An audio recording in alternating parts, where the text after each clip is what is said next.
de 7º ano, tudo bem com vocês? Eu espero que vocês estejam bem, muito bem.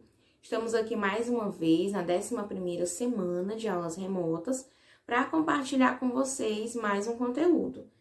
Nós já estamos bem avançados, né? 11ª semana, e é muito importante que vocês participem, porque vocês sabem que esse é o único meio que nós estamos tendo de estar em interação com vocês. Eu sei que a gente está com saudade de compartilhar diariamente a presença de vocês, tanto na sala de aula com aprendizados, como também com a presença de vocês. Mas, infelizmente, esse é o meio que nós estamos tendo de estar com vocês. Então, eu preciso que vocês participem, que interajam conosco. Se você tem um aplicativo baixado no seu celular, então eu preciso que você assista as videoaulas que são postadas lá e faça a sua atividade e compartilhe com o seu professor.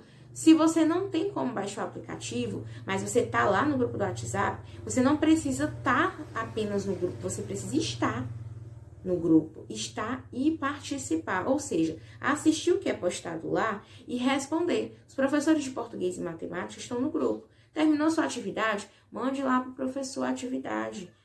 Faça a sua atividade. Se for de outra disciplina, pode mandar direto para mim a atividade que você fez, porque isso vai ajudar na sua participação. Ah, eu não tenho celular, mas eu entrego a atividade impressa para aqueles que não têm, nem o pai tem celular. Ah, meu pai não tem celular e nem eu tenho celular. Então, você pega comigo quinzenalmente a atividade, como isso já vem acontecendo.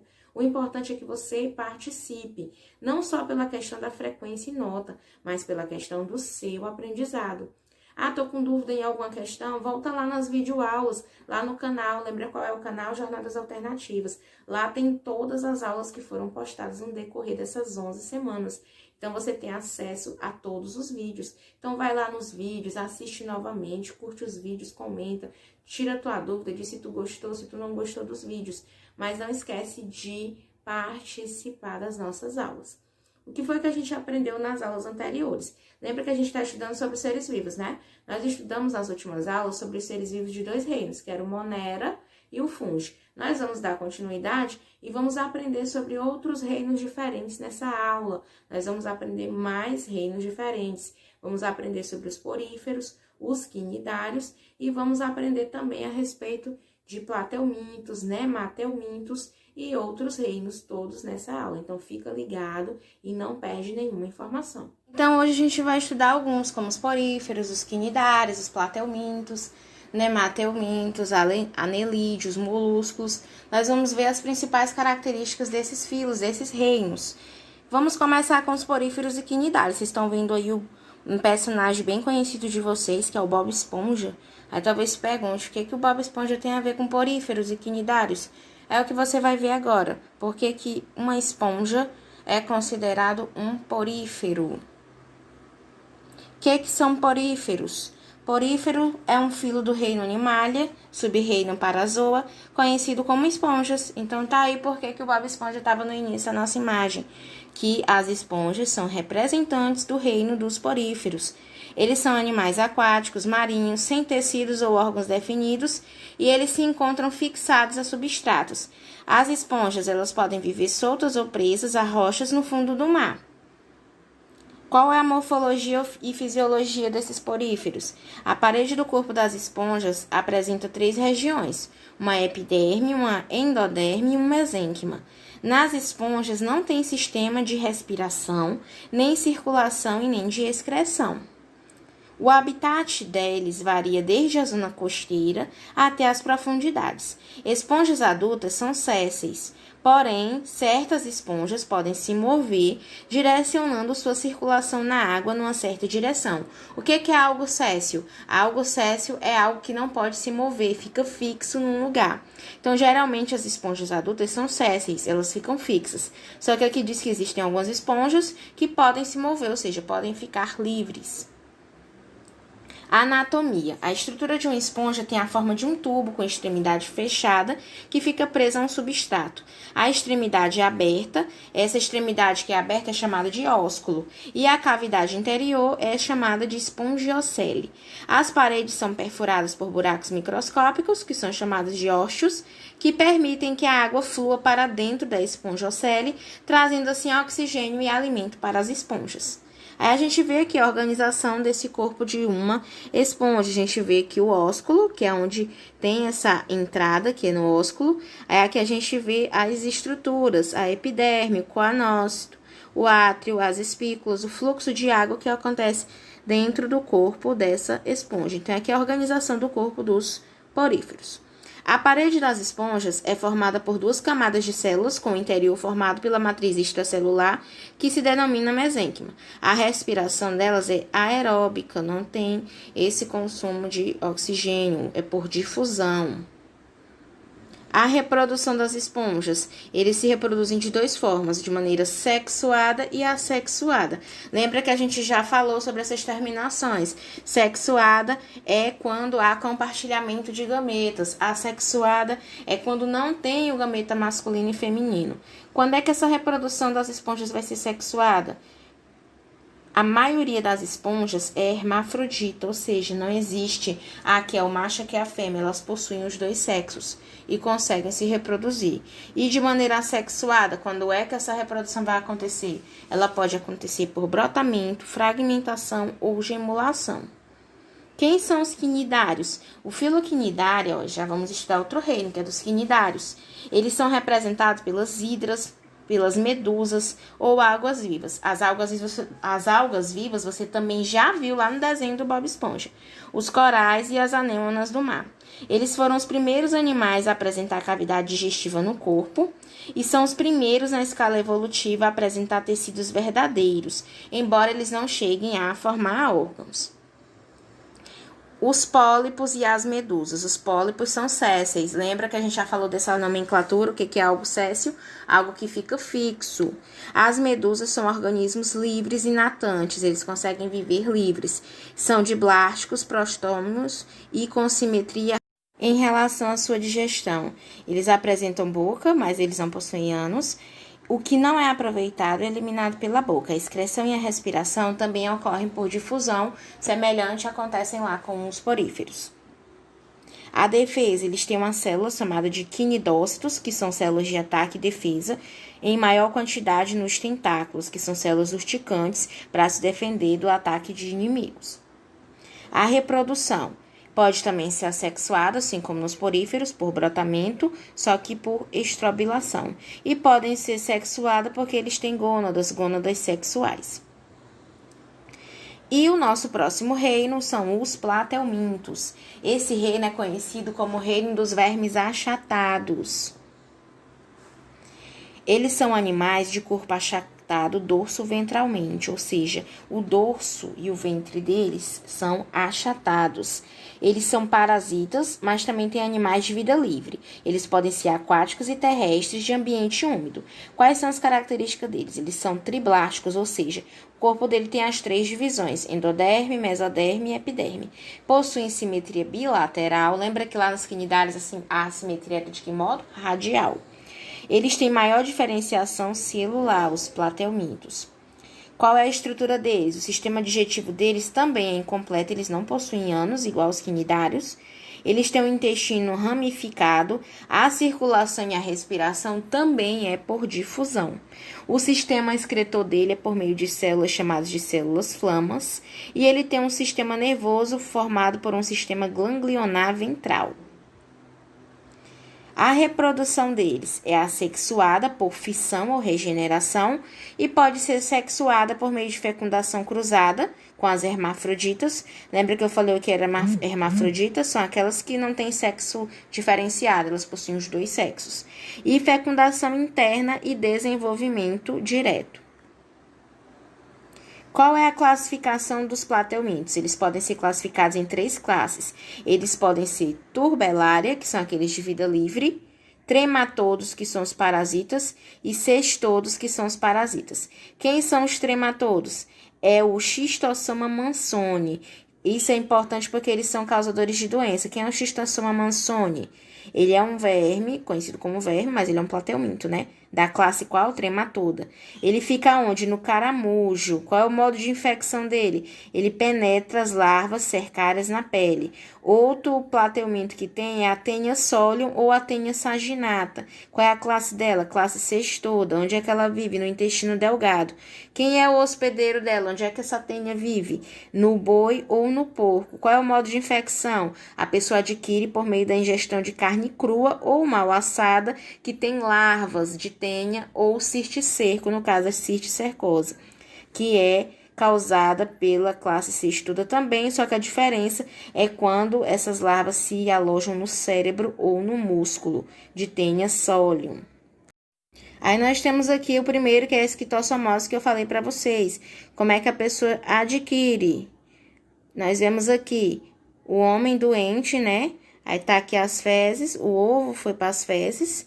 Aí aqui tem a larvazinha, essa larva vai lá pro caramujo.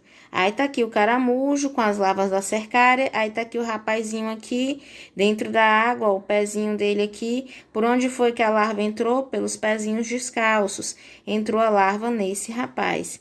Aí a larva se instalou no intestino do homem e os vermes adultos iam formar os ovos lá dentro, causando a esquistossomose. Essa esquistossomose é conhecida também como barriga d'água.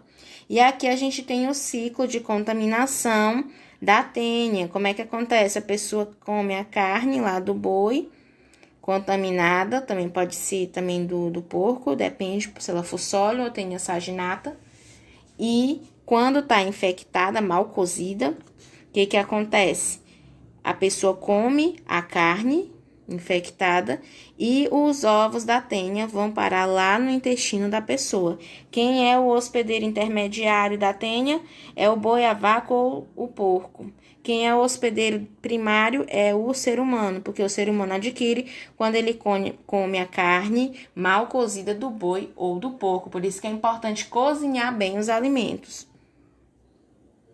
E aqui, no caso, quando a pessoa adquire a tênia, quando ela come a carne de porco contaminada, com a larva do cisticerco, por exemplo. Nós temos aqui uma carne de porco contaminada com larva de cisticerco. O que é os cisticercos? São as larvas que já estão alojadas em forma de cisticercos. Esses cisticercos já são as larvas do verme da tênia. Ela se fixa no cérebro, ela não vai causar tênia no intestino, e sim no cérebro humano. Aí ela é chamada de cisticercose. O outro filo que nós temos são os nemateumintos. Quais são as características dos nemateumintos? Lembra lá que os plateumintos eram achatados? Os nemateumintos são cilíndricos, de corpo liso. São triblásticos também, ou seja, tem as 3 camadas, mesoderme, endoderme, ectoderme. São protostômios e de simetria também bilateral. São de vida livres ou parasitas. As principais doenças causadas pelos nemateumintos, nós temos a ascaridíase, a chamada vulgo lombriga, é a ascaridíase. Quem é que causa ela? É um nemateuminto chamado Ancylostoma duodenale. Ele abriga lá o intestino delgado. Quem é o hospedeiro? Os seres humanos. Como é que a pessoa adquire a ascaridíase? Por consumir água ou alimentos contaminados com os ovos do verme. Como é que sabe que tem os ovos do verme? Geralmente na água que não está filtrada ou fervida, ou quando você come algo que não foi bem lavado ou bem cozido. Aí nós temos a outra doença, que é a filariose, que também é causada por nemateumintos. No caso, é causada pela Wucheristia bancroft. Ela é transmitida pelo mosquito Culex. Ele pica a pessoa, aí causa um inchaço nas pernas, nos braços, pode ser nos seios ou na bolsa escrotal. E deve combater esse mosquito Culex. A gente vê aqui nas imagens os inchaços que ele pode causar, ou na perna, ou no seio, ou no saco escrotal. E isso também é causado por um nemateuminto e é a filariose. Aí nós temos a oxiurose, que também é uma doença causada por nemateumintos. Ele é causado pelo nemateumintos enterobius vermiculares. A pessoa adquire quando ingere água ou alimentos contaminados com vermes. E a pessoa tem uma característica básica dessa doença, que é um prurido anal, é uma coceira anal. Qual é a prevenção? É se educar, ter saneamento básico, é lavar as mãos ao se alimentar, lavar os alimentos e ingerir água filtrada ou fervida. Aí nós temos aqui Algumas características dos nematelmintos. Eles têm sistema digestório completo. Lembra que os outros não tinham? Esse daqui já tem, da boca até o ânus, quer dizer que eles têm um sistema digestório completo. Algumas espécies são parasitas, possuem estruturas cortantes. Eles não têm sistema respiratório igual aos outros, respiram por difusão. Eles não possuem sistema circulatório e o excreto é tubular, sistema nervoso em forma de anéis, e a reprodução eles são dioicos, com reprodução sexuada, ou pode também ser por desenvolvimento indireto, formação de larvas, ou desenvolvimento direto sem formação de larvas. Também tem uma doença que é causada por nematelmintos, que é a chamada amarelão, que é a ancilostomose, que é onde o verme ancilostoma, ele perfura o intestino e se alimenta de sangue, causando anemia intensa e cansaço e desânimo, que era a chamada doença do Jeca-Tatu. Temos também essa outra doença que é causada por nematelmintos, que é o bicho geográfico, causado pelo Ancylostoma brasiliensis, que é causada também por esses bichinhos aqui, pelos cães ou pelos gatos, que é o chamado bicho geográfico, que vocês conhecem como verme de cachorro ou verme de gato, mas na verdade o nome é bicho geográfico. Quem que causa? Ancylostoma brasiliensis. Tem que ter cuidado de higienização para não adquirir essa doença. Agora vamos para o nosso próximo reino, que é o reino dos anelídeos, das nossas queridas minhoquinhas. Então, por que eles recebem esse nome de anelídeos? O nome já diz, anelídeos vem de anéis. Observem que o corpo deles é segmentado em forma de anéis, por isso esse nome anelídeos. Eles são animais com corpo cilíndrico e alongado, subdivididos em anéis ou metâmeros.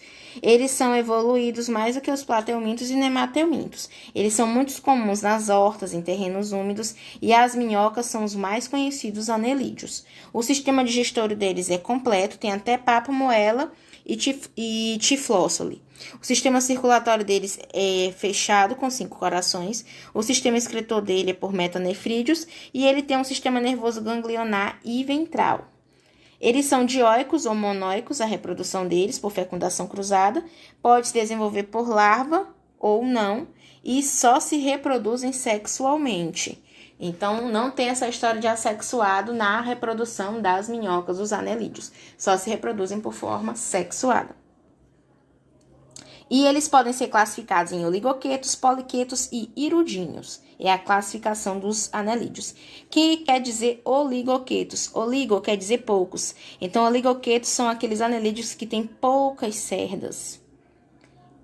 E poliquetos são aqueles que têm muitas cerdas. Cerdas, ó, essas cerdinhas aqui que tá aqui. Isso daqui, ó, são as cerdas. Então, quando tem muitas cerdas, eu digo que é um... Quando tem muitas cerdas, eu digo que é um poliqueto. Poli vem de muitos. Oligoqueto é quando tem poucas cerdas. E irudinhos. Irudinhos são aqueles que não têm cerda nenhuma, que aqui é o caso da nossa sanguessuga.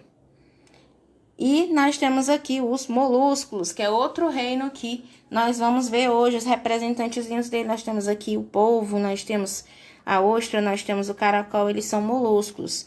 As lulas, os polvos, as lesmas, os caracóis, os mariscos, os mexilhões são tipos de molúsculos. Quais são as características deles? Molúsculos, o nome já diz, molúsculos vem de mole. Ele tem consistência do corpo mole, são animais de corpo mole. Eles podem ser pequenos, podem até às vezes chegar até vários metros, como as lulas, que são gigantes. E eles são encontrados no mar, na água doce e em terra firme. Quais são as características deles? Eles são triblásticos, como os outros, ou seja, tem 3 folhetos embrionários. Eles são celomados, ou seja, tem cavidade interna verdadeira, eles têm a mesoderme. Simetria bilateral, apenas um plano de corte para dividir o corpo em 2 partes iguais. O corpo dele não é segmentado. E a maioria possui o corpo protegido por concha. Qual é a divisão do corpo de um molúsculo? Olha só. Todo molúsculo tem essa divisão do corpo, cabeça, pé e massa visceral. Na cabeça tem o quê? Os órgãos sensoriais e no pé tem o quê? A locomoção deles e na massa visceral nós temos os principais órgãos dele. Então, tá aqui a anatomia interna de um caracol. Quais são as partes principais dele? Cabeça, pé e massa visceral, que são as divisões do corpo de um caracol. A concha ela é produzida pelo manto ou pálio. Ela tem a função de proteger contra predadores e contra dessecação. Ela pode ser univalve, no caso aqui dos caracóis, ó. Univalve, só tem uma peça. E pode ser bivalve, que é no caso das ostras. Elas têm duas partes. As camadas da concha. Tem a nacarada ou naca, que é a parte sedosa, brilha, perolada, que é a chamada madrepérola, a parte prismática, que é porosa, formada pelo carbonato de cálcio, e a parte orgânica, que é constituída de proteína e conchiolina. E a ostra, como vocês sabem, ela produz a pérola. Ela é encontrada como? Quando entra um corpo estranho, por exemplo, a areia. Quando a areia entra no corpo desse animal, quando a areia entra no corpo da ostra,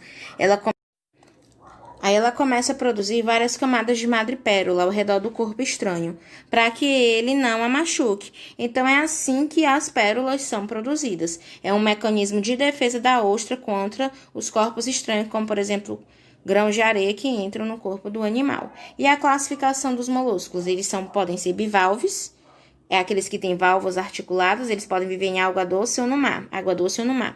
Eles filtram a água para conseguir alimento. Exemplo de bivalves, as ostras. Podem ser gastrópodes, ou seja, eles são univalves, só tem uma válvula. Eles não podem ter concha, pé desenvolvido, vivem no mar, em água doce ou na terra. E eles raspam a superfície para conseguir alimento, é o caso dos caramujos. Eles podem ser cefalópodes. Cefalópodes são aqueles que têm uma concha interna. A gente não vê a concha dele do lado de fora, a concha é do lado de dentro. É o caso da lula. Eles podem ser sem concha, que é o caso do polvo. Ele é um molúsculo, mas ele não tem concha. Ou concha espiralada, que é o caso dos náutilos. Pé desenvolvido com tentáculos. Podem viver no mar e são carnívoros. Podem ser escafópodos. Quem são os escafópodos? São aqueles que têm concha única e cônica, vivem no mar, capturam seu alimento com seus tentáculos finos. E podem ser anfineuros, que têm conchas formadas por 8 placas articuladas e vivem no mar e raspam a superfície para conseguir alimento. Então, a gente viu aqui as características principais de alguns filos. Vimos dos poríferos, dos quinidários, dos platelmintos, nematelmintos, anelídeos e molúsculos. Então, a gente conheceu esses reinos na nossa aula de hoje.